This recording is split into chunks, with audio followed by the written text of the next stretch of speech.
to India and Ireland, round Africa and back again. We don't really need to know just where we'll go. Maybe Canada, then to Brazil, then through the Alpine foothills. All I really want to know is, can we go? Oh baby, can we go? Round and around the globe. Welcome to Take Me With You, episode 83. I'm Ryan. And I'm Cheryl. We are two well-traveled people who want to go everywhere. But that's not going to happen. So instead, we'll travel vicariously by inviting a guest to share their unique travel stories with us. Today, we're talking to Doug Walsh. From the cobbled streets of Tuscany to the waterfalls of Kauai, Doug Walsh combines his love of travel with a fascination of how romantic relationships respond to the improbable. Originally from New Jersey, Walsh moved to the Pacific Northwest in 2002 while working as a strategy guide author in the video game industry. He's since traveled to over 30 countries and nearly all 50 states, acquiring the inspiration and richness he imparts on his novels. Welcome, Doug. Hi, thanks. Well, thanks for having me. Oh, we're very happy to have you. The first thing I'm wondering is, which states have you not been to? Oh, let's see. I tallied this up recently on one of those Facebook quizzes. Michigan is the one I always can't believe I haven't been to yet. But Michigan, Oklahoma, South Dakota, Arkansas, Alabama, and Mississippi. I think those are. Wow. Oh, and Nebraska too. So seven. Okay. So You are pretty close then. Wow. That is very close. Yeah. I think all of those are also understandable. Sorry to any listeners that might reside there, but well, the thing we're looking forward to doing is like a big barbecue and bourbon trip down south, like starting Kentucky and just make a big loop through all the places we haven't been to yet. So we're really looking forward to that. Oh, that's a great idea. Yeah. I mean, you're so close. I feel like you need to get to 50, So Yeah, we're pretty close. Oh, that's very cool. Well, we're very happy to have you.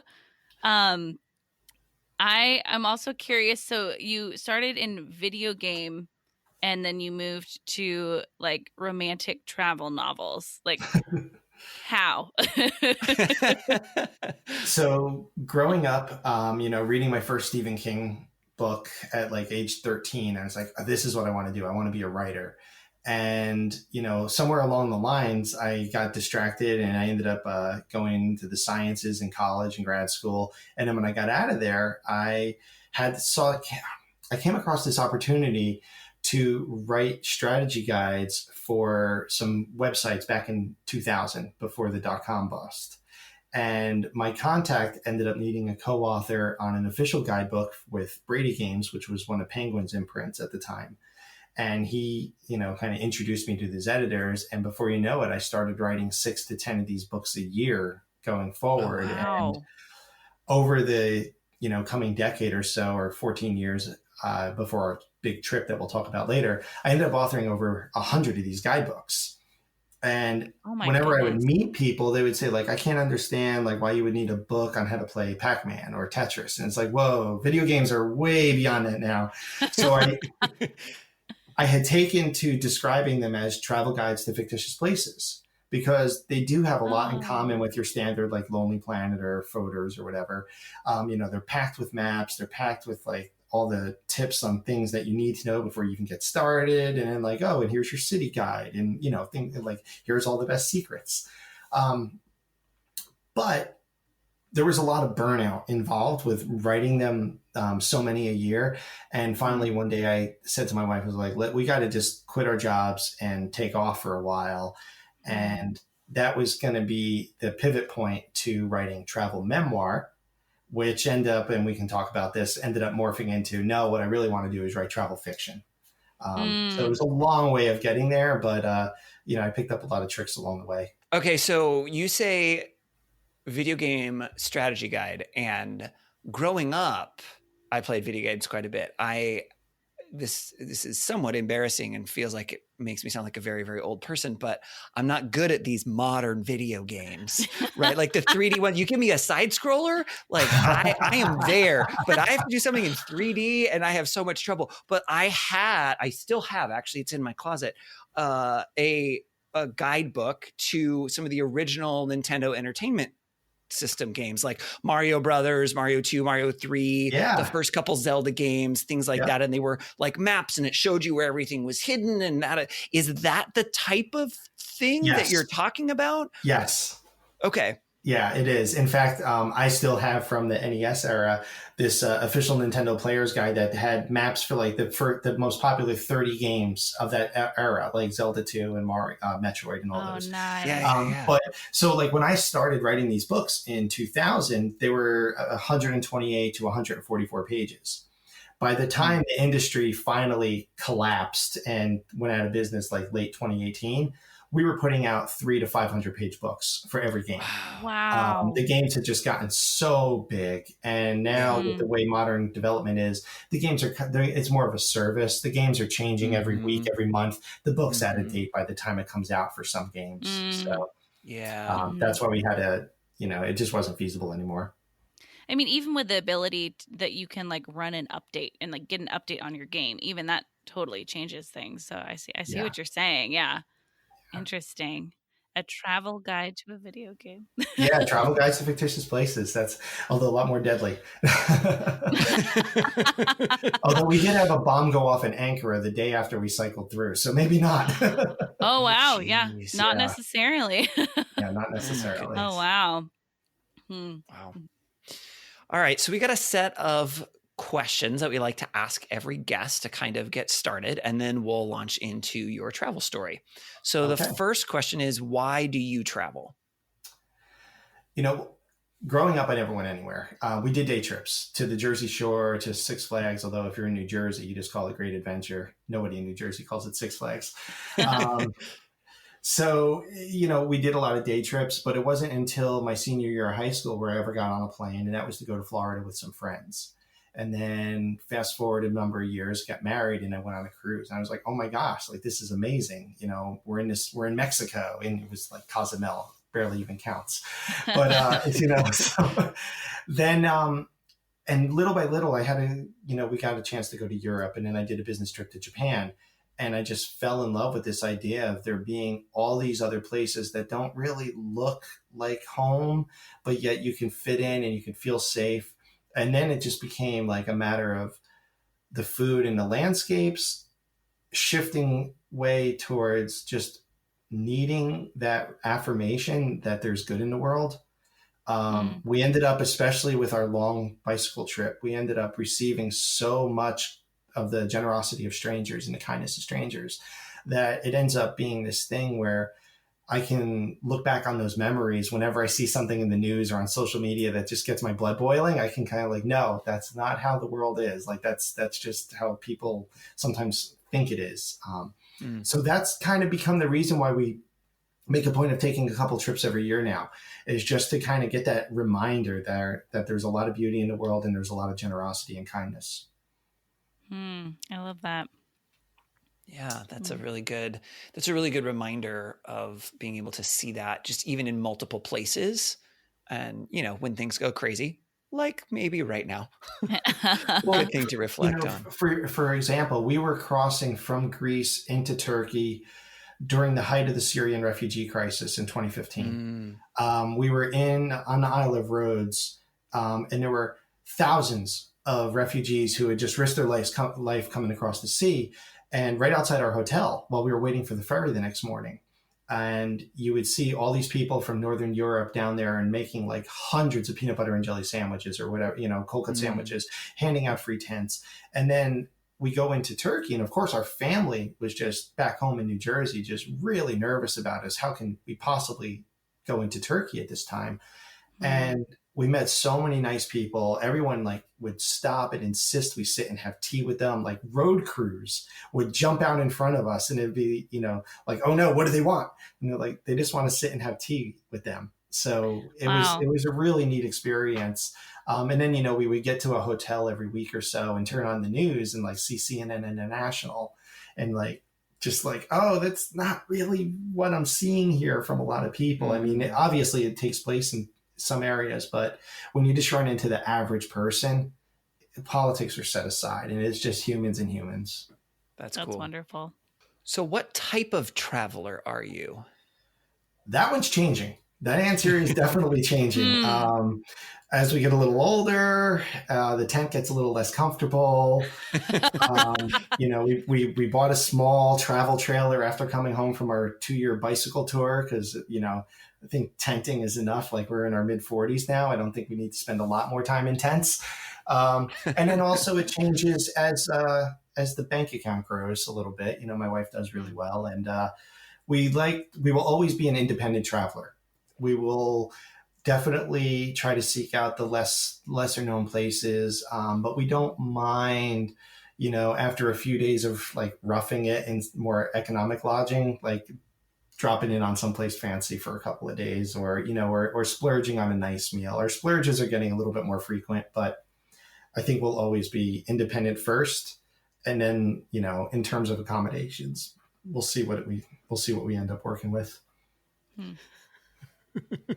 I think that's a really realistic way of looking at travel, recognizing that it changes over time and changes on circumstances, and as we change and our perspectives shift.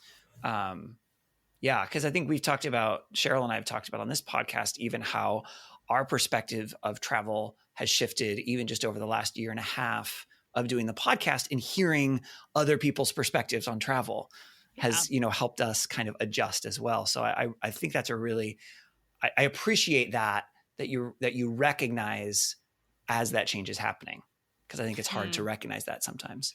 Yeah. Depending on the travel sites and community that you surround yourself with, there can almost be like this competition of like who spent the least amount of money and who was able to almost like mooch off the best. And I mean, and trust me, I get it. When we set out on that trip, we were hoping like, okay, no more than $60 a day in the US and Europe, maybe $13, $15 a day elsewhere. And, that ended up going out the window because we just loved eating out in Europe. But,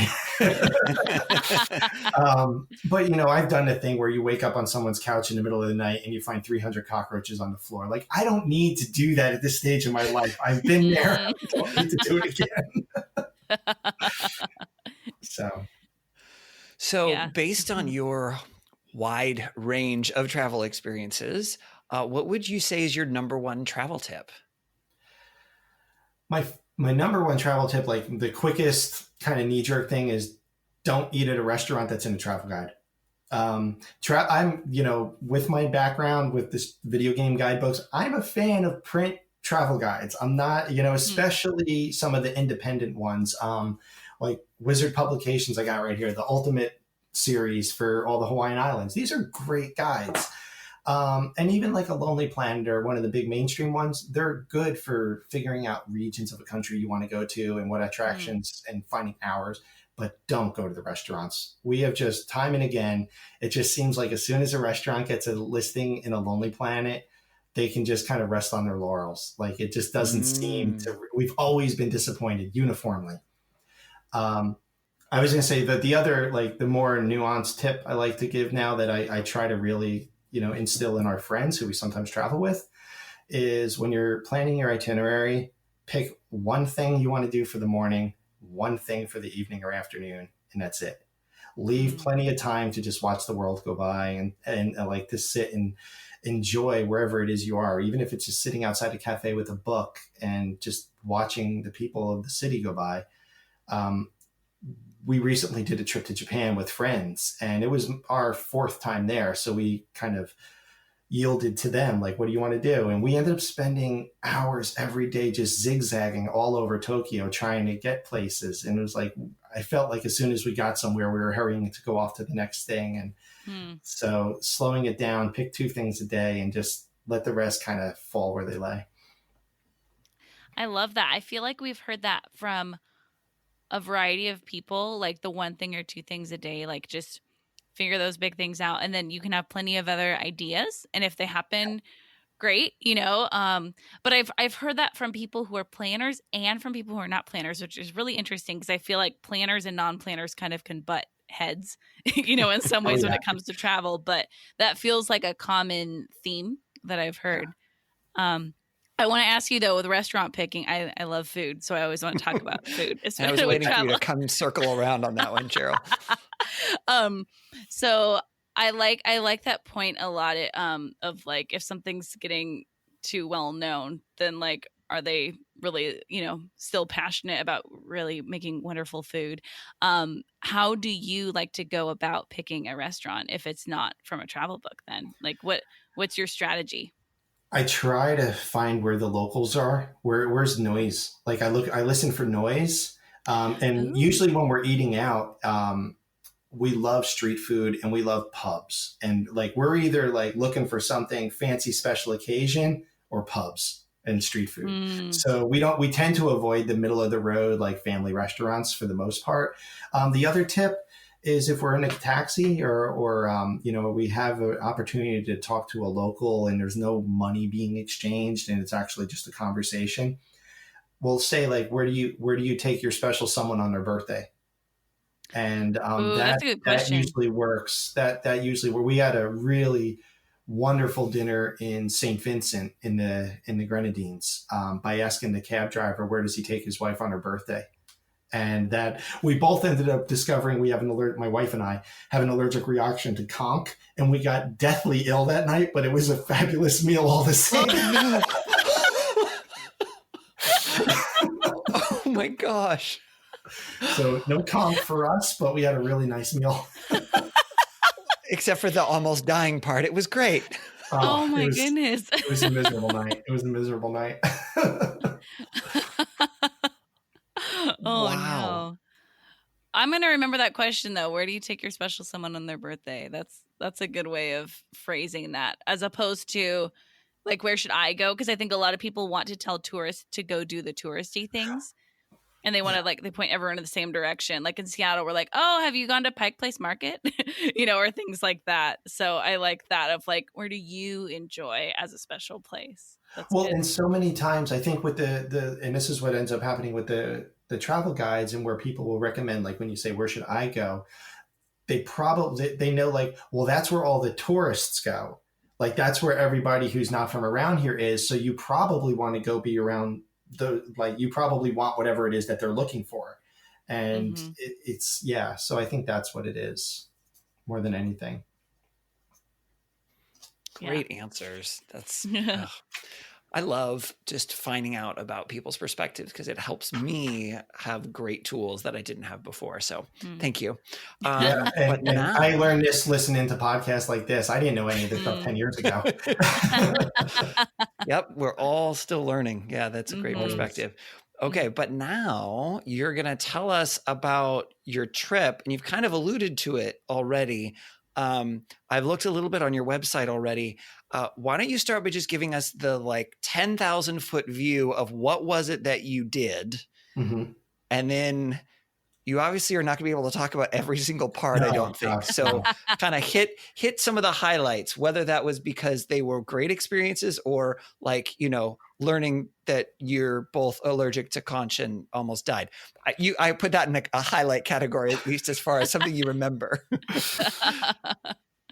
All right. So sometime, several years before we actually went on this trip, I said to my wife, like, listen, we're not having kids. The dogs aren't going to live forever. Let's take a year off of work and travel. We'll take a ferry to Alaska. We'll take a train across Canada, fly to Paris, fly to Shanghai, so on and so forth. Slowly, as we were saving for that became, okay, we're going to sell everything we own and bicycle around the world.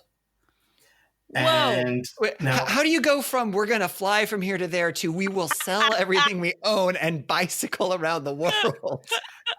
I posted a blog about we're going to do this 1 year trip and we'll rent out the house. And a friend of mine said, oh, have you ever, and I was really into mountain biking. I did a lot of endurance mountain bike racing. My wife and I did triathlon back years ago when we lived in North Carolina. And a friend said, hey, have you ever thought of doing bicycle touring? We're like, no, that looks interesting. So we got a little bit of kind of beginner gear, and we did a 3-day tour around the San Juans. And then we did another 3-day tour. And then we left our house. We live in Snoqualmie, a half hour east of Seattle. And we did from our driveway a whole lap around the Olympic Peninsula. And it was like, okay, we're totally Nice. sold. That was a 9 or 10 day trip, and we're totally Wow. sold. Yeah. So, hey, if we travel by bicycle, we could save a lot of money, which means we could travel longer. And then it was like, in this house, if we're not going to have kids, this is more house than we need. I want a smaller house anyway. So there you go. That just became like, we're going to sell everything. And on March 23rd of 2014, we left Alki Beach fully loaded with our bicycles in March. And we set out to ride across the northern U.S., which we did. We were able to dodge rain and snow for the most part. A couple of mountain passes had some snow. But then the weather got really cold and nasty in Montana, as you would imagine, in early April. But still, we kept going. We got to Lake Superior. We went north of the Great Lakes, down through Quebec into Maine, and then down to visit family in New Jersey. And one of the themes, because again, like starting out on this, I was like, I'm going to write a travel memoir. And I read all these books about people who had cycled around the world. And I was convinced that I was going to write the best one. So I was like, but we need a theme. We need something to set us apart. Okay, here's the rule. No airplanes. So we booked the Queen Mary 2 at a Brooklyn. Here's a little known tip. You can bring whatever you want on a cruise ship. It'll fit in your cabin. So we rolled fully loaded touring bikes with 4 panniers and duffel bags on each of them onto the Queen Mary, through the hallway and into our cabins. The Queen Mary 2 is very formal.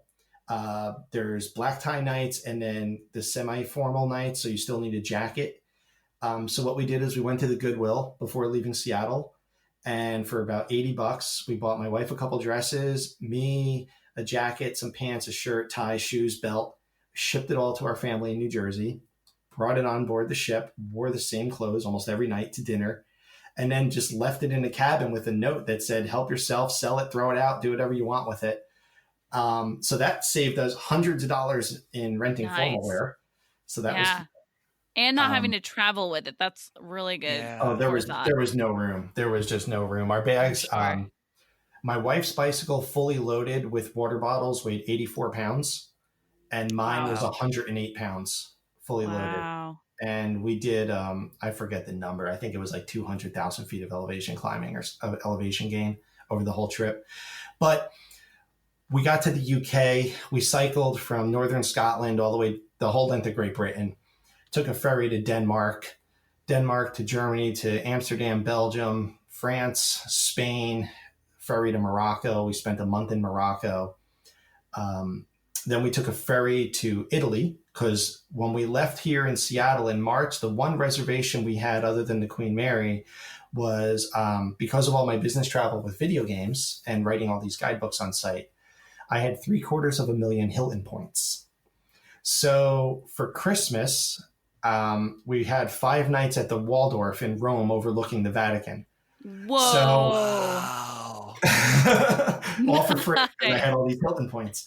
So talk about, like here we are, mud covered, wet. We were just spent, a week and a half bicycling through the mountains and the hills of Tuscany. And we roll into the Waldorf in Rome, just looking like drowned rats. And to their credit, they didn't bat an eye. They were like, oh, welcome. Oh, wow. They brought out towels. They dried off the gear. They put the bicycles in storage and brought our panniers up to the room. And for 5 nights, we got to see how the other half lives. Oh, wow. So we had a bit of a delay. My wife's father, unfortunately, was really ill with cancer.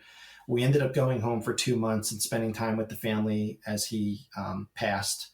And then while the bicycles were safely stowed in Rome and all of our gear, we decided, let's go to Japan and chase the cherry blossoms for 5 weeks. So my wife can kind of get over the loss of her father.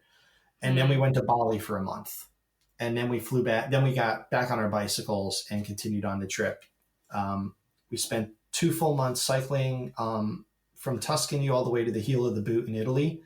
We had to kind of do an extra lap of the heel through the Salento region, I think, in Puglia, waiting for the banks to open in Greece, because this was during the economic crisis. So Oh, Mm. we were wow. kind of like, okay, well, we can't, we ended up stuffing like 1,000 euros into our panniers just in case the banks closed again in Greece. And then we went to Greece and we island hopped and spent over a month in Greece before getting to Turkey.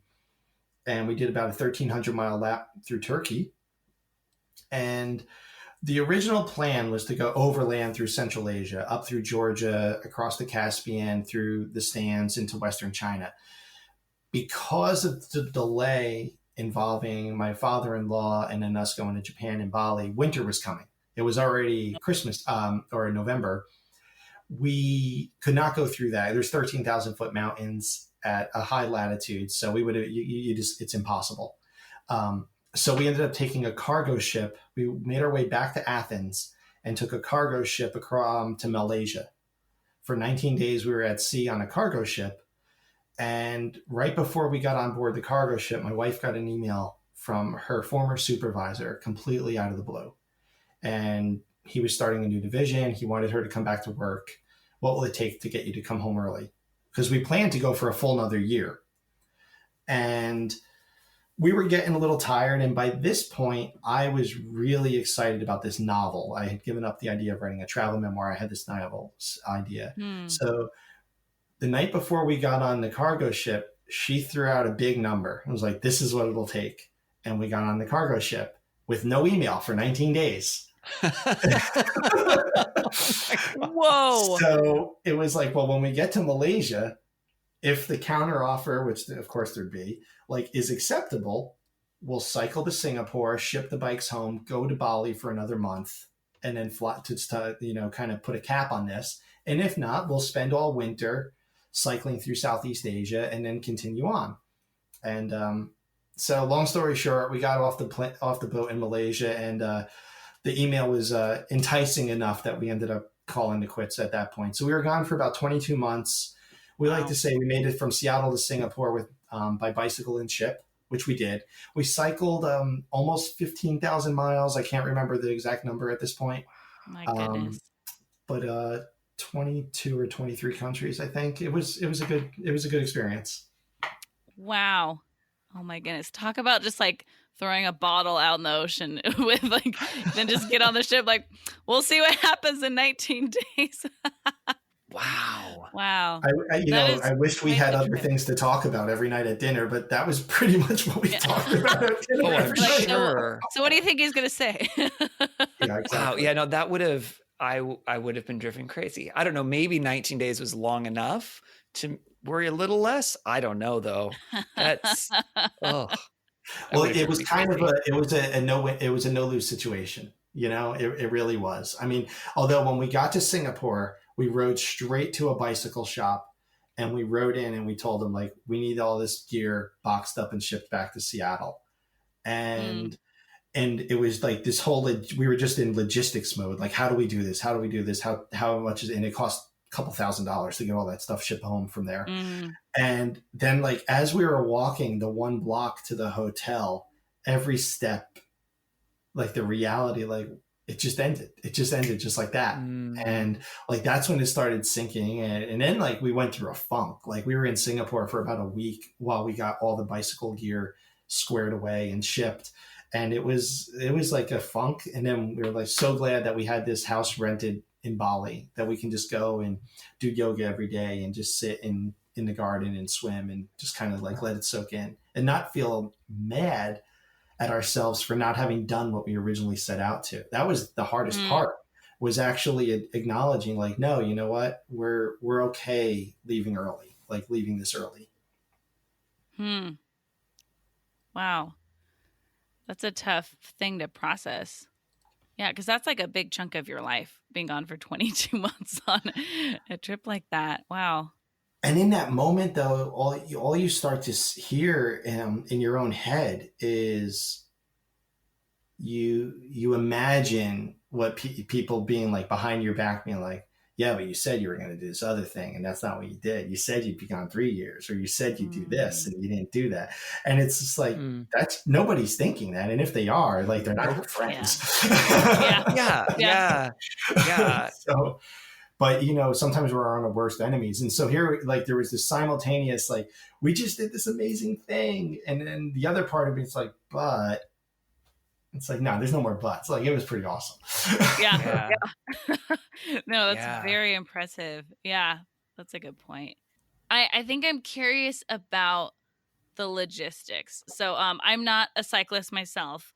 So I'm sure there was a bit of a curve of like adjusting to riding that much every day and everything. But what does that look like just for the practical logistics of traveling by bike? Like even when you go to eat different places, when you go to like, I don't know, just difficult to travel in regions and different countries. And I'm just curious, like, what did that really look like to be traveling on your bike?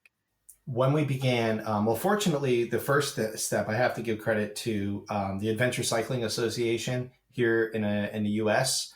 They have an amazing network of like official routes, and we took what was called the Northern Tier all the way from Seattle to Fargo. Technically, it doesn't start in Seattle; it starts in Anacortes or in the San Juans, but we couldn't go over the North Cascades Highway because it was under 50 feet of snow in March. So we kind of met up with it out by Winthrop. But anyway, we followed that. And that was really nice because their guides, their maps show you like, okay, these campgrounds exist, these stores. And, you know, it's a great way to wade into it. That said, there's also a hospitality network called Warm Showers, which functions just like couchsurfing website, but it's just for bicycle tourists. We ended up staying with 30 or 40 families who took us in, cooked us dinner. You know, we sat and drank wine and talked stories in a bunch of different countries. And that was some of our best memories come from just the nights sitting around the table in like a family's house in France or in the UK or even in Morocco. Those are some great memories. Logistics wise, I'm very much a planner.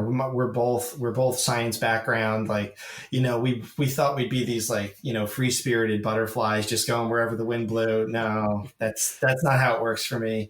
Like, so every 5 days we would get a hotel room, and often more frequent than that. Sometimes if the weather was bad or we couldn't find a place to camp, but I would sit and I would map out on Google Maps and using some other software and just kind of plan 50 to 60 mile days, sometimes 70 if we really had to push it.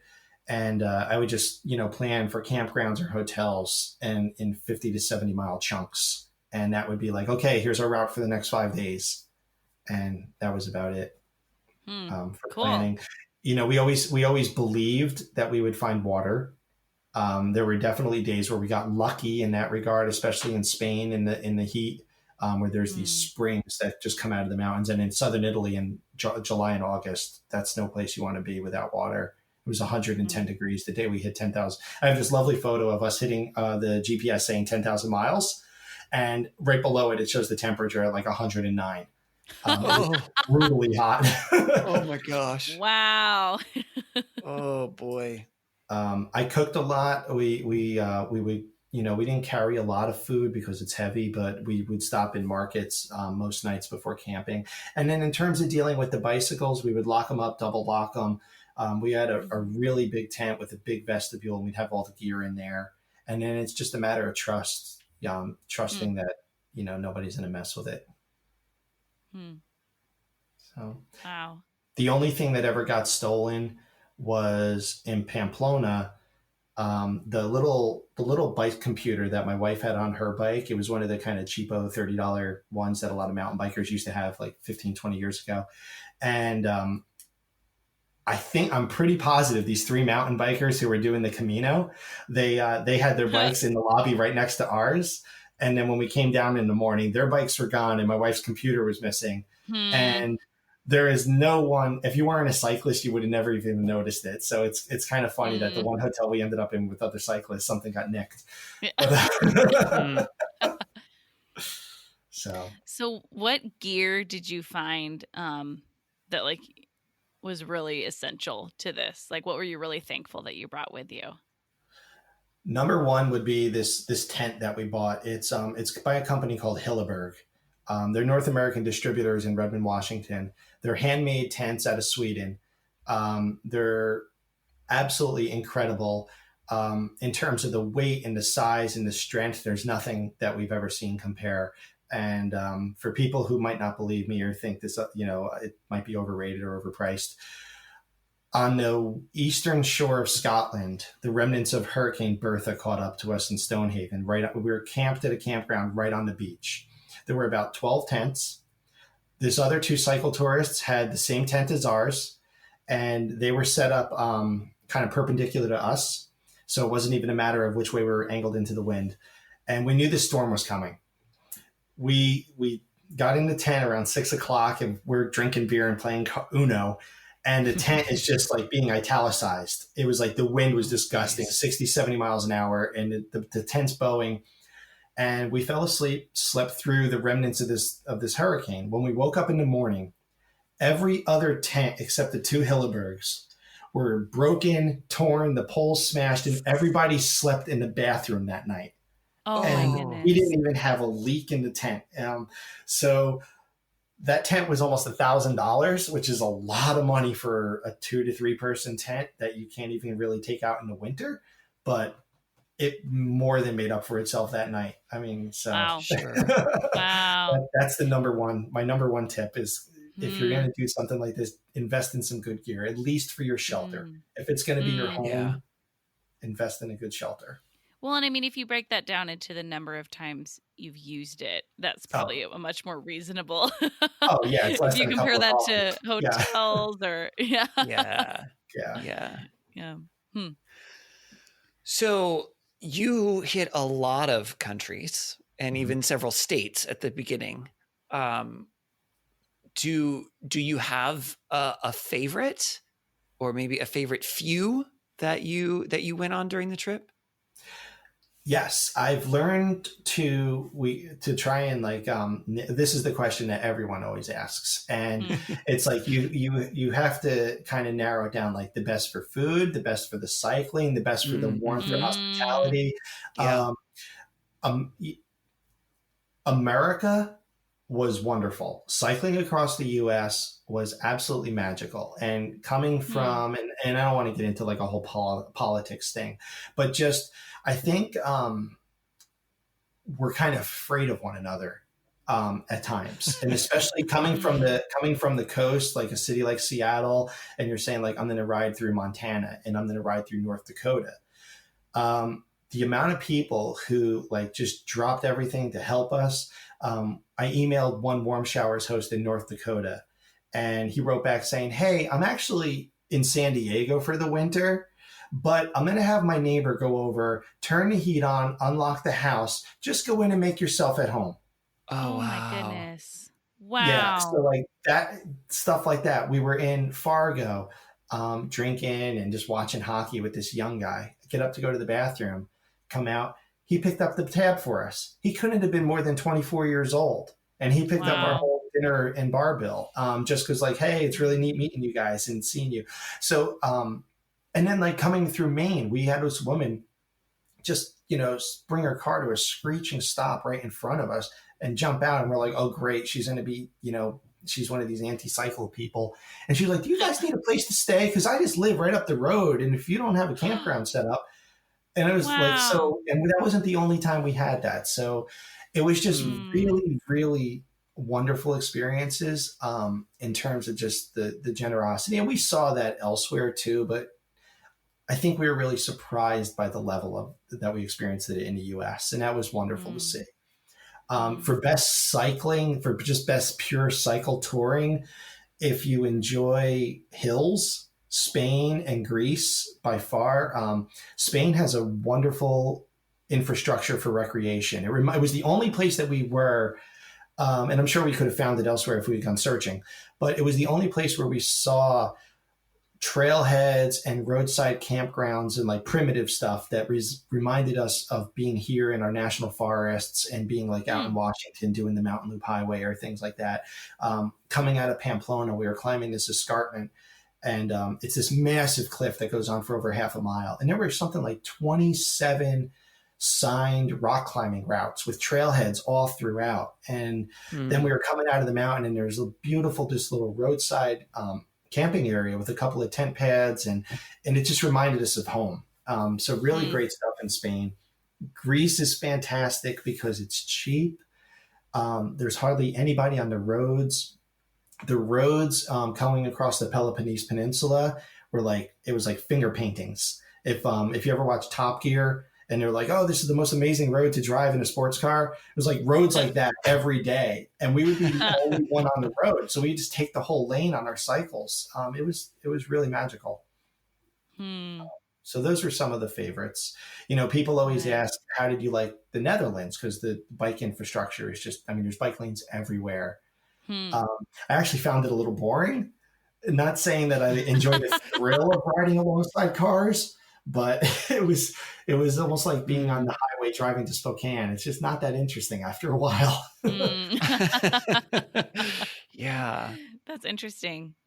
So as you were biking, were you off to a new place every single day, or did you ever spend time in a city or in a region? Yeah, you know, we didn't spend as much time off the bikes as we had planned. We did take a day off every week. And when we got to, like, say, Paris, I had my 40th birthday in Paris, or 39th birthday in Paris. And we had 5 days off planned. And that was the only time where we woke up on that 6th day, looked at each other and like, nah, we're staying another day. And it was Paris. We had a great time, but a lot of our days off would be chores. You know, we might go out for lunch or dinner or something and walk around a town for a couple hours, but it would be like, okay, we got to do laundry. I got to do route planning. I was updating the blog and going through thousands of photos, and it became like this job, like maintaining the blog and then and we were journaling. We were devoting almost an hour a day to journaling. So there were a lot of tasks involved that we ended up consuming our off days with, to be honest. And that seems true. Like, we watched some YouTube channels from people who like long distance hikers who through hike the PCT and the AT, and they call them 0 days when they spend the day in town. They're not sightseeing. They're not going to visitor centers and whatnot. They're like doing laundry and arranging mail drops and food drops. And, you know, it's all work. I started telling people, you know, the what's it called? The Peace Corps has that phrase, like, the toughest vacation, the toughest job you'll ever love. This is the toughest vacation you'll ever love. Like, bicycle touring is all work. It's a lot of work. I was wondering that with being on a trip that long, you know, I think you can go on a trip for a week, a couple weeks or whatever, and not really have like a rest day or an off day or whatever. It can kind of you can kind of keep going through it. But I think eventually you need to kind of have your normal life, which does need to include rest, you know, and it needs to include that downtime. So did you feel like you got that between having that kind of day off that was a chore day, or like, did you eventually burn out and realize that you needed more rest? Yes, that's a really great question. Every 3 months, like clockwork, we needed at least 2 to 4 weeks downtime. Like, we tried doing 1 week when we got to Morocco, because we spent a month in New Jersey after we cleared the U.S. It was almost 5,000 miles the way we went, because we went all the way to Acadia National Park by way of Montreal, and then all the way down to New Jersey. So it ended up being almost 5,000 miles, and we took a month off the bicycles. I replaced the drivetrain. We went to Florida with my wife's family. It was a really nice time. And then we had the week at sea on the Queen Mary, and then we got back on the bikes in northern Scotland. It was about 3 months by the time we got off the bikes in Morocco at the end of the road where the Sahara begins. And we had thought that 1 week we took off in Tangier when we first came into Morocco would be enough. We were still so burned out. When we got to Italy, all we could talk about was, let's just go back to Pamplona and rent a house for 2 months. Like, it was every day, every meal, all we were talking about was like, I am over this. We're so burned out. And then we ended up taking more time off than we planned, and we couldn't wait to get back on the bicycles. But like clockwork, every 3 months. Just to go back to the Paris mention for a bit, the day I had my birthday in Paris, we were about a month and a half into this second 3 month stint. And, over breakfast, my wife said, what do you want for your birthday? And this kind of gets around to like the burnout thing. I said, to be honest, I want to not see you until dinner. And that sounds awful, I know. But you have to understand, I mean, we were together 24/7 since March, and this was now October. And she's, she looked at me and she kind of laughed and she's like, I was hoping you'd say that. And so then it became, not only would we take an off day every 7 days, but when we got to someplace like a bigger city in particular, we would make sure we had one day where we went our separate ways. And we would meet back up for dinner and be like, okay, 6:00 back at the hotel, you do your thing, I'll do mine. And that really, really helped. That was good. And it teaches you how to be a better traveler. Like she learned skills on her own. I learned stuff on my own. And that's another number one travel tip is sometimes spend time by yourself. Yeah, no, I think that's something that I don't think on a shorter trip that you are as readily confronted with. I think, sometimes you travel and you get annoyed with someone or whatever, but you know that you only have 3 more days or 5 more days or whatever. And so you just kind of push through. But yeah, if that is your everyday, day in, day out, and I think to a lesser extent, but I think to some extent still right now with our stay-at-home orders, I think people are also, adjusting to that when they're with their family in their house all the time without, that distance. So I almost wonder, do you feel like having learned that about yourself on that trip has helped you and your wife during this time where we're, not really leaving home much? Oh, beyond a doubt. That was great training for the stay-at-home order for sure. I've worked from home for 20 years. So walking through the house to get another cup of coffee, I'm not used to seeing anybody. And to have she's been home since March 5th now. And so she is at the kitchen table, like with her laptop, like from 7 a.m. to 4:30 every day. And it took a good couple of weeks to not be startled when I saw somebody there.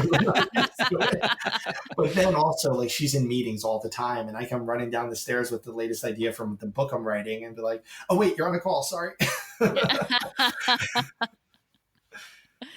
Oh yeah, man, that's really interesting. And on a shorter trip, to your point, Ryan, yeah, I wouldn't, when we take shorter trips now, 7 to 10 days, like at the end of a 10-day trip, we might have like one day where it's like, okay, let's meet back for dinner. But on a shorter trip, no, we wouldn't do that. My sister and I got that. And several years ago, we went and did a 2-week trip together. And I think the last day of the trip, we ended up having a fight. And we never even fight. Like we just get along like best friends. And yet it was like, oh no, we just like have not gone any time without seeing each other for 2 weeks. Right. And so, yeah, I think that's a really good point. Yeah. So I'm curious to ask, we got to talk about your book. So okay. You've said that it went from a memoir to a novel, and then the title of the book is Tailwinds Past Florence. And so right. I'm assuming you went to Florence. So how did this evolve into a novel? And then how did you even begin to pick the location and all of that? So we were in London, staying with a travel blogger, a cycling blogger who was an author also. And she ended up having this dinner party. She was, I believe, the first woman to bicycle from like the UK to Tokyo solo or something. She's a bicycle courier, a really accomplished woman. And she had a couple other cycle travelers over for this little impromptu dinner party while she was hosting us. And somewhere along the lines, and I never said like I want to write a travel memoir. This one guy says, this Irish guy, he says, the one thing the world doesn't need is another travel memoir from somebody who bicycled around the world. And I'm just sitting there and I just, immediately just bury myself in my wine glass. Like, I'm not even going to touch this. And then he's like, and everyone was in agreement. Everyone was like, oh, they're all the same. And I was like, yeah, so this was on my mind as we made our way through Europe. And I was like, nothing happened. You know, contrary to my mother's belief, like we didn't get hit by a car. ISIS wasn't waiting behind a bush for us to come by. Like everything was fine, right? So there was any good book needs drama. Mhm. And so the fact that our trip went too well was starting to weigh on me. We were in the Pyrenees in Spain and on a long mountain climb. And then all of a sudden, you know, the question, what if, popped into my mind. And I started thinking, like, what if there was this younger couple who has all these secrets that are threatening their marriage, and they set off on this trip around the world, just like we did. And they leave Seattle, but the decision to do so ends up like kind of breaking some continuum, and soulmates from past centuries end up coming rushing into the present, and they're in their way, and one of them is kind of dangerous.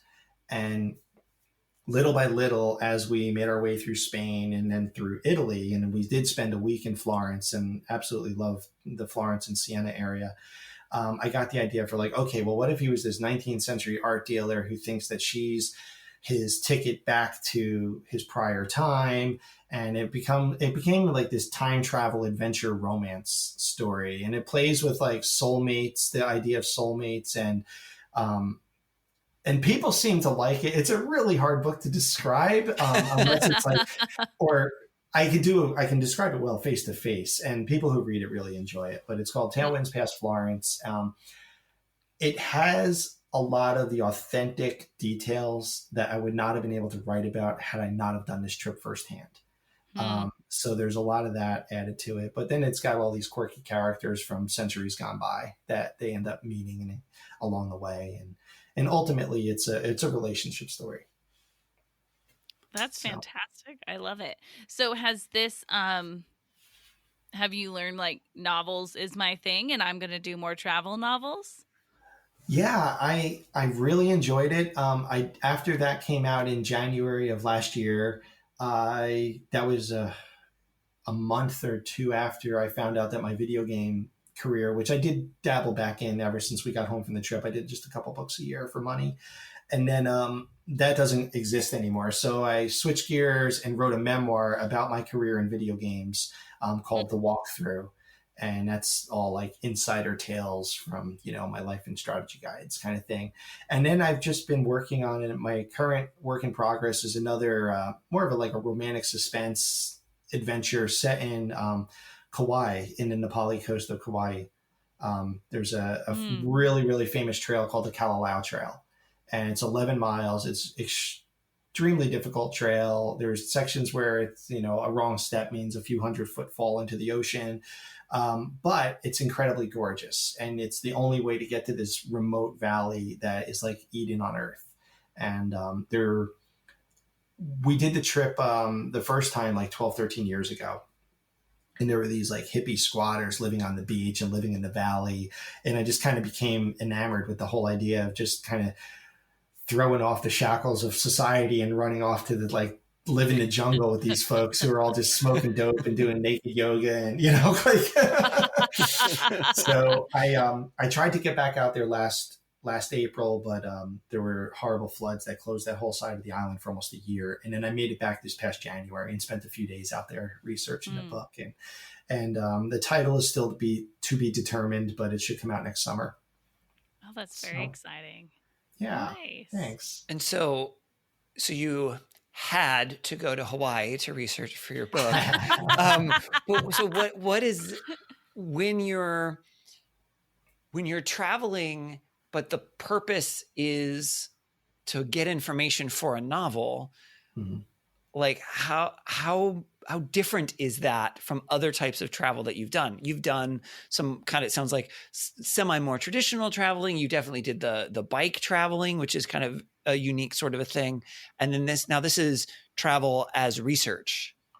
Yeah, I kind of had so I ended up going through with that trip in April of last year, despite knowing that I would not be able to get to like the area. I had permits to do the trail and camp out there for a few nights, but you just couldn't go.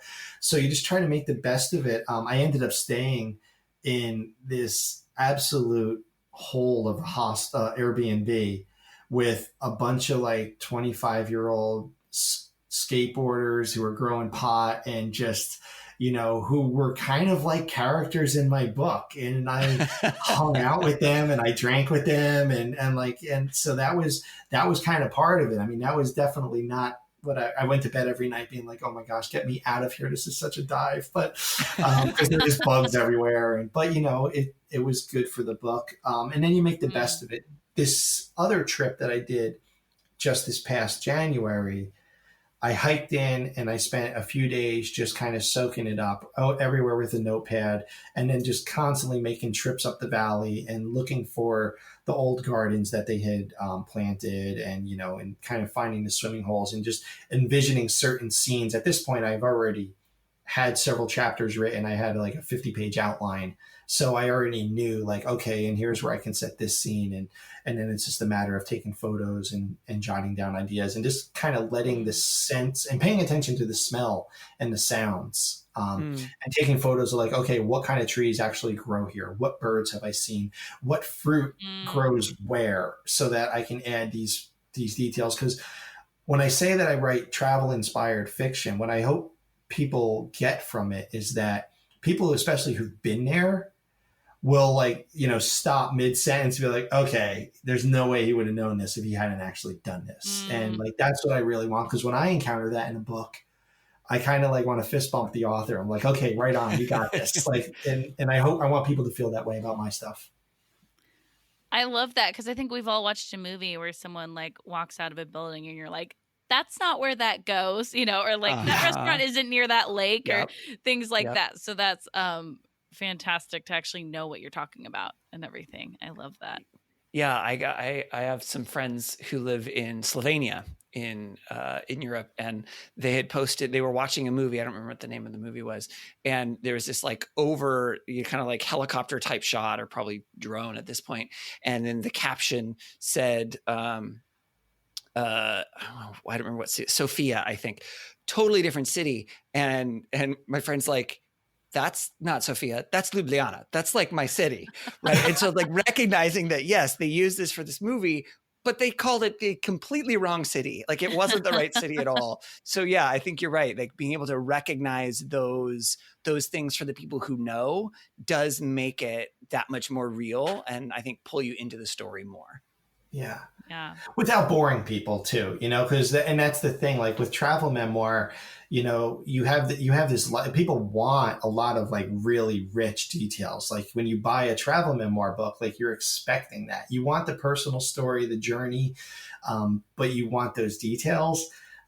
People reading fiction, people reading commercial fiction, they don't necessarily need to know, for example, just as an example, in Tailwinds Past Florence, I have a scene where they're cycling through the snow, and the drivetrain is getting packed with snow, and the chain won't change gears. It's getting stuck.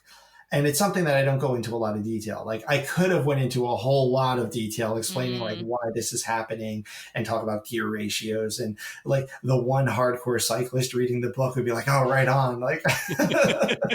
But nobody else would care, and they would just gloss over it. So yeah. Okay. I was checking out your blog, Too Far Gone, TWO. Yep. And I was reading your post about saving money by doing your own trip as opposed to going on this National Geographic tour. But the opening sentence, I definitely stopped and I was like, I just have questions about this. It says, Kristen reached into our travel basket on Christmas afternoon. You have a travel basket? Tell me about your travel basket. I was just about to open the blog to be like, oh gosh, what did I write? So I'm really glad you asked about this, because this was going to be something else that I love to tell people. We had this big bicycle tour that we were saving and planning for 6-7 years. I mean, we had to pay off student loans, cars, every credit card, mountain of credit card bills. We had to pay all that stuff off. So we had something to look forward to for 6 or 7 years. And we got home and we just kind of looked at each other and we're like, now what? And we we unfolded the map that had the route that we planned to take. And, we kind of colored in what we did take. And all you see is the emptiness of where you didn't go. So we ended up making a list. We got a couple of those big coffee table travel inspiration books. and we're like paging through, and we made a list of about 108 places that we still wanted to go. And we went to, we got a bunch of really nice Japanese washi paper, and we cut it into strips, and we wrote each of those ideas down on a strip. And then we folded it real nice and tied it in a knot. And then we got this big beaded basket that we brought home from Bali, and we put them all in there. So there's 108 of these little tied up knots with a travel dream inside there. And every year on Christmas or New Year's Eve, we reach in and we take turns, and we reach in and we pull one. And so this year, because we had some other trips already planned and whatnot, we were kind of hoping for like, okay, just road trip to Yellowstone or something, like nothing too like, this isn't the year to pull New Zealand. We'll have to mulligan that if we do. And she pulled Belize. And we were like, oh, we've forgotten Belize was even in there. So like, that works. It's still, it's still this hemisphere. It's not that far. It's relatively inexpensive. So then that ended up becoming a blog post about how Kristen, my wife, thought that she would spare me the amount of time I spend planning our trips by let's just do a package tour. And I was like, I don't think people do package tours to Belize. It's an easy place to go. They speak English for you even. And well, let's just look. So we looked at REI and we looked at Mountain Travel So Back, and these are like the adventure people, the active tours that we would be interested in. And then we came across National Geographic, and they had a couple of options for Belize. And one of them was this really expensive private tour where it would just be the two of us. And it would stay at all these 5-star resorts. And it was going to be like absolutely astronomical price. I'm sure it'd be a heck of a time. But then, and she was like, oh, we should do it. We should do it. And we couldn't because we wanted to go over Christmas and places have too many minimum night stays. But I ended up just recreating the trip on my own at like slightly less expensive places that didn't have 5-night minimum requirements, and ended up doing it for like a third the cost, but we're still booking like the honeymoon suite in all these places. And it's like, and we get to drive everywhere and I love like the in-between places. We were going to go to 3 regions in Belize, and I look forward to driving from place to place and stopping at the roadside, food stand and, and just hanging out with a cold beer. And that package tour was going to like fly us from place to place. And I was like, well, we would have missed everything. Like that's a good point, because how much you've shared about loving just being with locals, then you need to have those opportunities to be able to do that. Yeah, I really like the kind of the places in between, That's well said. That's very cool. I have another question about this trip, this 22-month trip of yours. Actually, I have 2 more questions about it.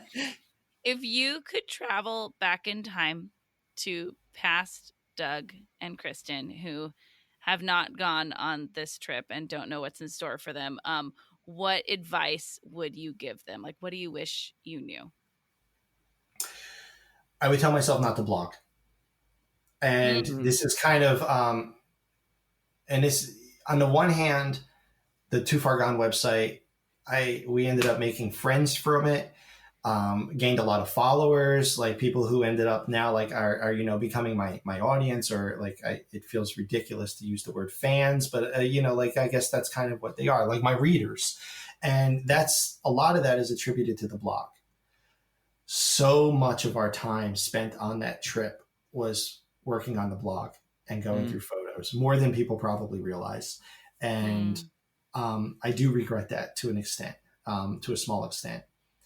The other thing I would tell myself, and this doesn't have anything to do with necessarily the country or whatever, but me personally, I really thought I would enjoy Morocco, and I was looking forward to Central Asia and looking forward to China. And I learned really quickly in Morocco that I don't do well when people don't respect my personal space. And that was something that I didn't expect. And it wore me down. Like I ended up getting what we now consider like a stress-induced flu by the time we got to the end of the road in Morocco. And I spent 9 days bedridden. And it was like night and day, like when we finally got elsewhere and I was able to trust people again, and we didn't have, we weren't fearing for our safety a lot of the time, and not because of like dangerous people, but just dogs, or like when you're on your bicycle, like Morocco. I mean, it is both one of my favorite places we had gone and also one of my least favorite. I would tell myself like, hey, be a little like, ease into this, like, oh, you're going to go to these countries where the culture is super, super different, and you're going to be just absolutely exposed on your bicycle. Because not because it's unsafe, but because I personally didn't react like I thought I would. I thought I was going to just love it and like revel in the chaos, and I did not care for it. So that's really interesting. And what place from this trip do you find yourself being the most like nostalgic for, or daydreaming about revisiting? Or we really, really enjoyed Pamplona. Despite having the bike computer stolen, it was just seemed like a great city. Like whenever we talk about like, oh, let's just go rent an apartment in another place, Siena, Italy, and Naples was amazing, and also like Pamplona. Those are the ones that come to mind. The place that we get homesick for is so there's the town of Ubud in Bali, and it's pretty famous now because it's like where a third of Eat, Pray, Love was set. I think it's the love part. I don't know. I never read it. My sister right now wants to, if she listens to this, she's going to be very upset with me. But we rented a house in this town for 2 separate months. And in fact, after the first month there, before we left, we had a reservation to rent a house for 5 months there. And that's where I intended to write the initial draft of the book. So we ended up shrinking that to just 1 month after we decided to come home. But waking up every day and going to the same yoga place, like we had a routine. We felt like we lived there. I mean, we didn't talk with a lot of the locals, unfortunately. There's this, other than transactional, but there's a huge expat community there. And there's just also just the peace and the beauty of the area. There was nothing, we've never been anywhere like it. Never been anywhere like it. And we miss that. I think it's like cliche, but we liked who we were there. That was, we liked how our days unfolded there, but it was also permanent vacation. So, it's kind of you think that might have influenced it a little bit? Yeah. So we have a couple questions for you to kind of wrap up this part of our podcast. So the first one is based on the title of our show, Take Me With You. If you could take us with you to just one thing on this whole trip, what would it be and why? I'm going to cheat and say I would have liked to have had the two of you on board the cargo ship, because 19 days of having only one person to talk to is a really long time. No, there were only 2 other passengers, and they were both quite elderly, and one of them didn't speak English, and they kind of both spoke German. So, but no, I think it would have been really fun to have friends on a trip like that, and to just, have like to play cards with, and it would have just been like to share in the absurdity of being on a cargo ship going through the Suez Canal and through the Gulf of Aden and outrunning a typhoon in the Indian Ocean, and then having and going to Sri Lanka for dinner in the bottom of a shopping mall that our minder took us to. And it was, that's not Kentucky Fried Chicken, that's Tennessee chicken. And that's not Nathan's hot dogs, that's Johnson's hot dogs, but the logo looks exactly like Nathan's. And it was it was the uncanny valley of American food courts in Sri Lanka. And funny. I really, really wish we had friends with us to just see that, because it's so hard to describe sometimes and like get across like what that feels like when you step into that. So that would have been fun. That sounds like a very unique experience. I would go, and I'd probably bug your wife a little bit, like, so what do you think he's going to respond with? Like, just keep bringing up the email. And so this question's a little bit of a bummer, with all of our stay-at-home things right now. So either what's your next trip, or if you don't have one, what do you wish your next trip would be? I was supposed to be in Jamaica right now. So we'll go with the bummer on that one. Since we already talked about Belize, I'm going to bookend this whole conversation by bringing it back to video games for a second. And I know, like, right now to say, like, you're playing video games, that's like the most obvious thing. Everybody's playing video games and binging Netflix. But I wrote the guides for all these Gears of War games. And back before our trip, every Friday night for years, I would get on Xbox and play with my same group of friends back in New Jersey. And I hadn't done it since like 2013. And last Friday, they emailed and like, hey, let's do this. We're all home. We're all, so I dusted off the Xbox and I put on my headset for the first time in years. And I spent Friday night with some beers and playing Gears of War on Xbox with all my friends who live 3,000 miles away and who we haven't done that together with in years. And it was a really fun experience, actually. Oh, that's fantastic. That's cool. So, video games, like so many of us just think it's this a solitary thing or it's the violence or whatever, but it's actually a really neat way to kind of get together with people you don't get to see often. Yeah. Mm-hmm. I love that. Do you have any travel questions for us? I'm curious where you are going and if you had any plans canceled, and if so, how the cancellation policy. Have you been getting questions about like the whole like trying to get your money back and rescheduled? And have you run into headaches like that in the past 2 months? How about you, Ryan? Thankfully, I haven't had anything booked yet in order to have to cancel. I was originally planning to go to kind of Central Eastern Europe again, like Slovenia, Croatia, Czech Republic, that kind of area for the summer. I've done a number of things working with youth over there in the summer. I'm helping run some English camps and things for a number of years. And so I was hoping to go back and see friends that I have out there and help out with things and stuff. But I mean, the EU has been closed to, outside travelers, and everything is so up in the air that, I haven't actually bought tickets. The part that's so hard is I've, getting flight alerts from Google, and they're the cheapest the tickets have ever been. And I can't make it. I really can't justify buying it because I don't even know if the things are going to happen. And, everything's up in the air, which is why the tickets are so cheap, of course. Right. So, for that, not really.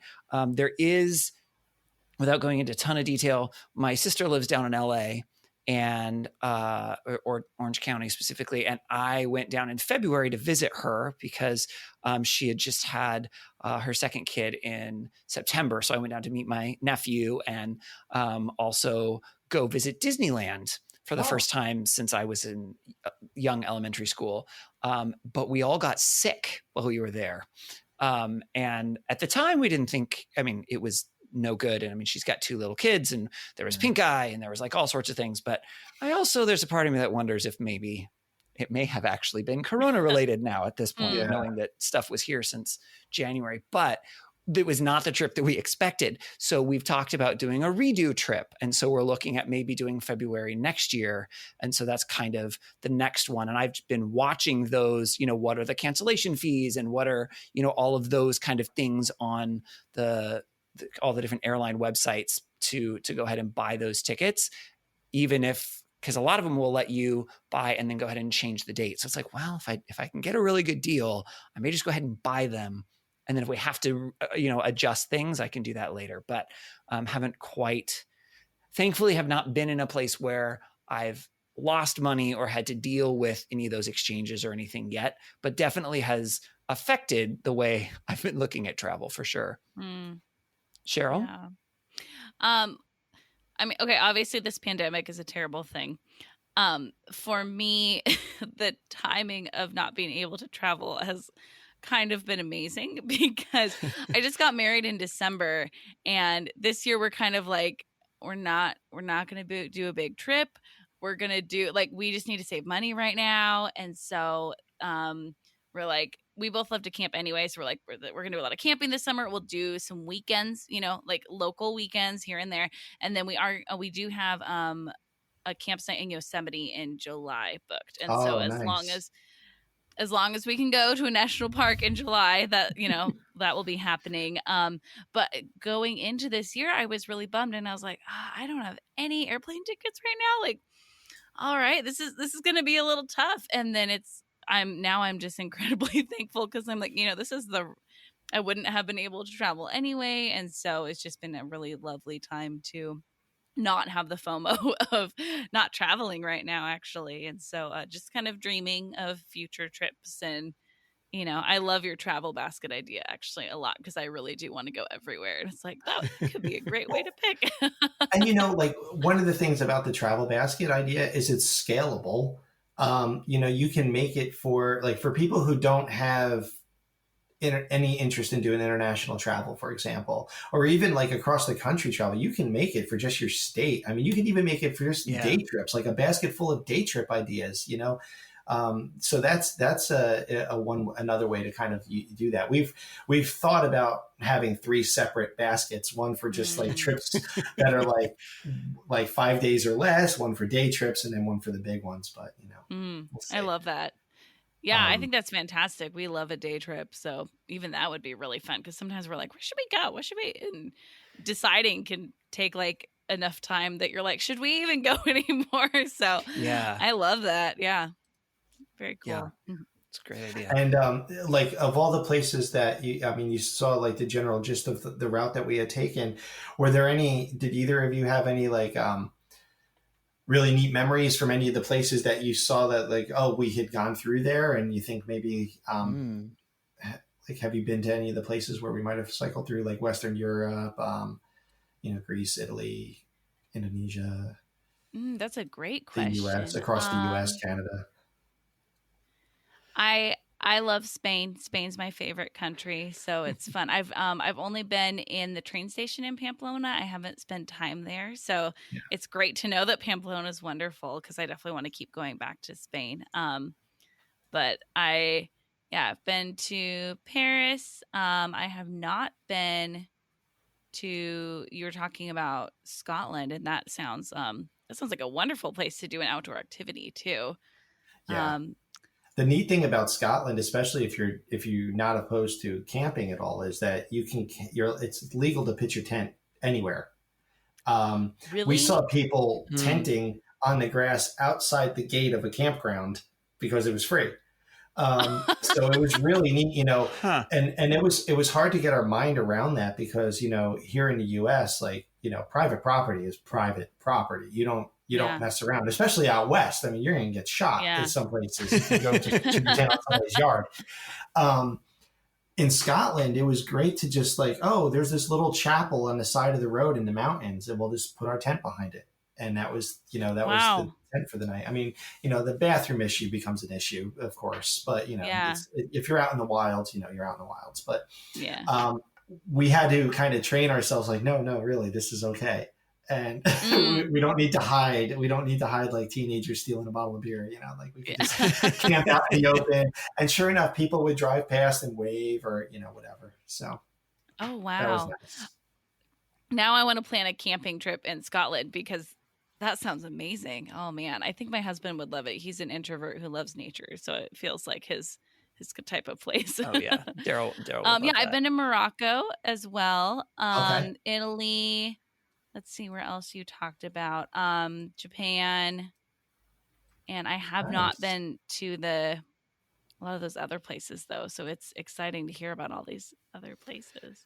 Yeah. What's funny is that as I look over the maps on your website to just give myself a little bit of a visual, I've been to a few of the countries that you've been to, but for the most part, I don't think I've been to most of the actual places in the trips that you went to. Like I have been, it looks like you did go through at least London at some point. Mm-hmm.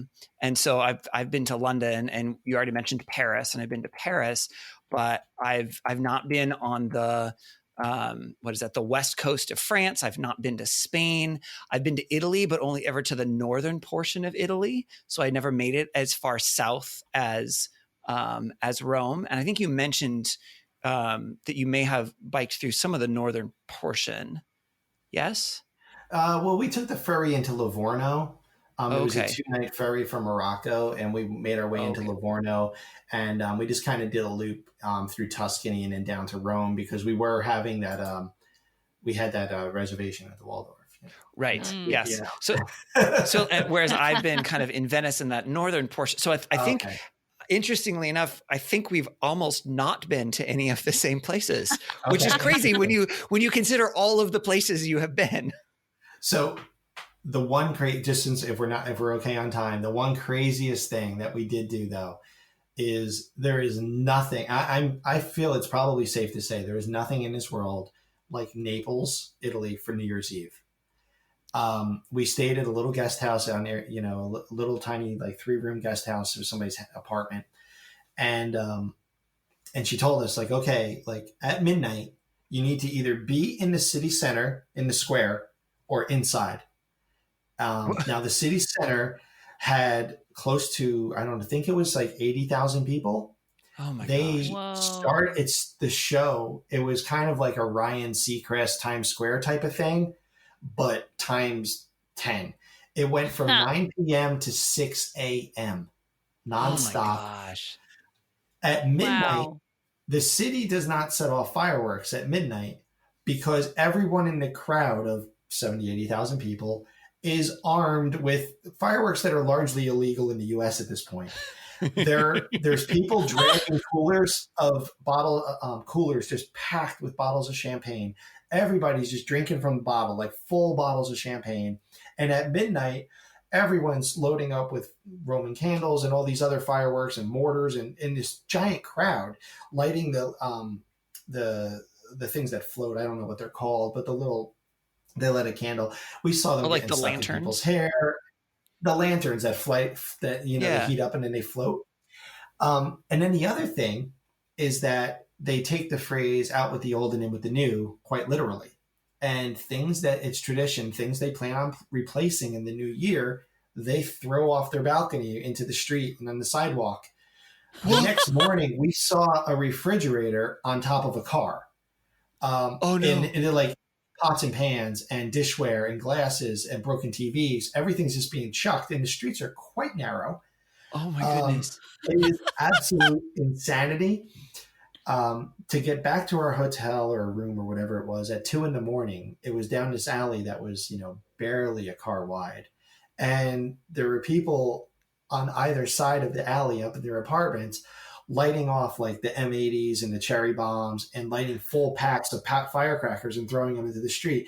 And we were standing, at the end of the road waiting for a ceasefire because we couldn't go through. And finally we just started yelling like, hey, time out. Like, cause we couldn't walk. It was literally like a war zone. Those M80s are illegal. Gosh. The next morning at breakfast, one of the other couples staying there was from Milan, and they said that they're reading through the paper and they said, oh, we come here every year for New Year's. Like it's the best thing to do in Italy. And they said, this was a good year last night. Nobody died. And apparently, Oh my gosh. Oh my goodness. Or things getting falling on people. It's absolutely insane. But wow. worth experiencing.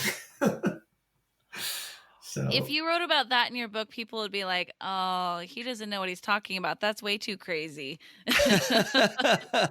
it was pretty intense. And the other thing is that they have on the street all day leading up to the party, and even the day before, there's always people in Naples just selling, most of it's counterfeit perfume, counterfeit bags, whatever. Mm-hmm. But red underwear. There were all these tables, all these stalls on the sidewalk selling Lucky red underwear. And apparently like everyone in Naples is wearing some red underwear on New Year's Eve. It's good luck. So you can just buy any, for like $1 or $2, you can buy red underwear everywhere on the streets, and fireworks, of course, just absolutely everywhere. Oh my goodness. Huh. It's an experience. Wow. Fireworks. That is an experience. Wow. Yeah. I'm like mentally trying to process that. I think that would be sensory overload for me. We would do it again with friends, not actually being there to like party with people. We didn't, and a lot of people don't speak a lot of English down that far south. when you're just running into strangers, you know, but Yeah. it would have been neat to be there with friends for sure. Yeah. Maybe one day. So. Wow. That's a really cool way to kind of tie up your story there. Thank you so much for sharing. Yeah. We are going to transition to the last part of our episode right now, that we traditionally call Wish You Were Here. But because we're all still locked up in our homes, things are starting to, let's see, when we're recording this, it's May 4th. Happy Star Wars Day, everyone. May the 4th be with you. But things are, maybe there's rumblings of starting to open up in certain parts of the country and things, but a lot of places are still pretty much on stay at home or just barely beginning to kind of extend. So we're going to do a Wish You'd Stay Home instead, where each of us is going to highlight a virtual travel attraction, something that we can do or experience from home without actually having to go somewhere, because a lot of us can't go the places that we would like to go. So, Doug, would you like to share? I'm still, you know, I've been looking at some ideas. The Seattle Symphony is one I've been following. I haven't been doing a lot more other than watching the hiking trail, like these thru hikers on YouTube, and just kind of enjoying like their videos of like walking the Appalachian Trail and walking the PCT. And that's kind of been what we've been going through, because we really miss like getting outside, and, you know, we're trying to do the right thing and not drive too far. And of course, here in Washington, most of the really good trails are still under snow anyway. So that's been helping us feel like we, you know, we go to the park with the dog, but that's just a block down the street. So watching people hiking like the Appalachian Trail, it's been really kind of uplifting. That's perfect. So what is there a particular channel you're watching? We really are fond of Darwin on the Trail. He seems like a really nice fella. He does really great production values. We've been watching him, his YouTube channel, for a good 2 years now.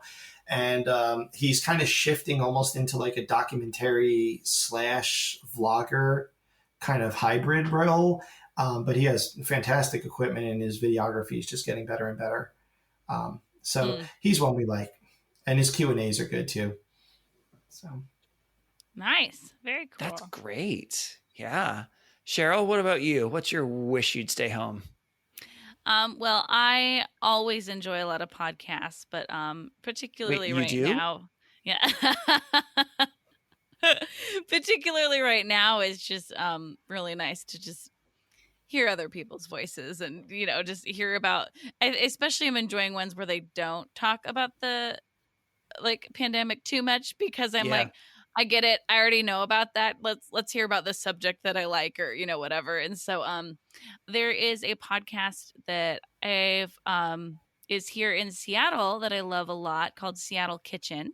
And I've got to see them film, like go to one of their tapings before, which is really fun. But it's Tom Douglas and Terry Rotro. It's they're both restaurant owners in Seattle, and they have a podcast that is also a radio show.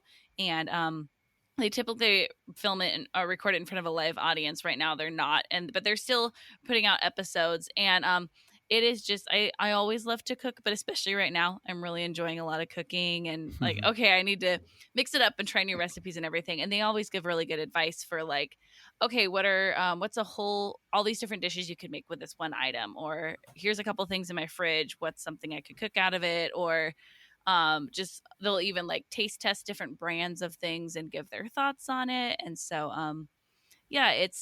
and I think they're just really innovative people. Even Tom Douglas, I think, has been really innovative with trying to, you know, have restaurants that can work right now, or things like that. And so it's a great podcast. I would definitely recommend it to have some fun in your kitchen and listen to.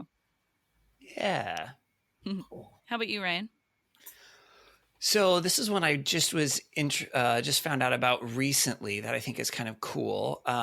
So I don't know if you guys are aware of this or not, but one of the many things that Disney has is they actually have a travel company separate from there's Disney cruises. They call it Disney Adventures, and they're not necessarily like Disney themed. They have like family friendly ones. They also have adult only ones. But one of the things that they've started to do is they've started to release things themed based on their tours that they would do that you can do at home to kind of recreate some of those travel experiences. And That's so the so one that they've done cute. right now it's the Adventures at Home kit, the Montana edition, and they're going to be releasing others. So by the time this comes out, there could be others on their website as well. But they have things like recommending to, dress like you're going to be in Montana. Or they say, they have a game that you can play like with your kids, if you have kids, of like acting out things that are like Montana themed. And then they recommend going stargazing, or maybe, going camping in your backyard, things like that. And they have a recipe for making kind of like Mickey Mouse s'mores and, things like that. So it's just kind of a fun way of saying, hey, you can't travel right now, but here are some things all on a particular theme that you could still experience at home to kind of, have parts of a travel experience. And I thought that was kind of cool, a cool way to stay connected and also still be able to do some travel, not travel. I love That's that. really neat. That's awesome. One of my Yeah. sisters works at Disney, and she had just got done in Disney World in Florida, and she's one of the performers, and she had just got done with all the rehearsals for a whole new show right before they shut down Disney World. Oh, So no. she's like just kind of waiting to get brought back. Oh my goodness. Really rough timing. Yeah. Oh, Well, and I've wow. thought about performers, especially for something like that, where I would assume, need to go back and do rehearsals again before they'd be able to actually release a show like that. So let's say, Disney World opens at whatever date. They probably wouldn't then be releasing that show right away, because they would still have to go back and redo the work that they already did to get ready. Yeah. Ah, gosh, that's rough. Wow. Just like with spring training for baseball, they'll Yeah. probably have to have like another mini spring training. Yeah. Yeah, probably. Yeah. So, Well, Doug, thank you so much for being on our podcast. We loved having you and hearing your amazing stories. great, thank you. This has been a lot of fun, and it's just really exciting to have the opportunity to talk about it. I don't want this to fade into the like the forgotten category. So it's always great to talk about it again. Oh, that's wonderful. So go ahead and plug your stuff. All righty. Well, you can head over to dougwalsh.com, DOUGWALSH. And there's links to all my books there, and everything's available: paperback, ebook, and audiobook. Tailwinds Past Florence and The Walkthrough, my video game memoir. And you can also, if you subscribe to my newsletter, you get a free annotated guide to Tailwinds that shows a lot of photos from the trip, along with explanations for where different inspirations for some of the scenes in the novel came from. So that's cool. really fun. People seem to really enjoy that. And I don't spam anybody, so don't worry about that. Very nice. So, but no, this has been really, really fun. Thank you so much. Absolutely. Absolutely. It's been great having you. Hopefully you will be willing to share some photos with us that we can post on our social media to help people kind of get few at about 7:15 tonight. I uploaded a handful. Perfect. Yeah. Awesome. Look at you. I love that.